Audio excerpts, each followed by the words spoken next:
Sejumlah peserta Cycling the Jabar yang diselenggarakan harian Kompas bersama pemerintah Jawa Barat mulai mempersiapkan untuk mengikuti race yang akan dimulai pada hari Sabtu. Cycling the Jabar 2023 akan menempuh 2 etape dengan jarak total 369 km.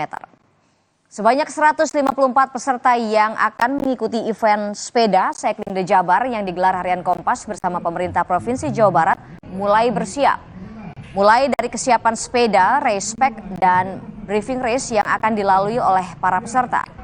Pada event kali ini jumlah peserta yang mengikuti Cycling the Jabar meningkat dengan diikuti oleh atlet elit hingga komunitas sepeda. Etapa pertama dari Geopark Ciletuh hingga Ranca Buaya, Kabupaten Garut, Jawa Barat dengan jarak tempuh 199,7 km. Sedangkan etapa kedua digelar pada hari Minggu dari Ranca Buaya hingga Pangandaran berjarak 169,3 km.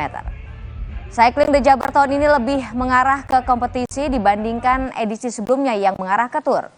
Seperti tahun lalu, Cycling the Jabar 2023 juga memperebutkan gelar Raja dan Ratu Tanjakan dan Intermediate Sprint.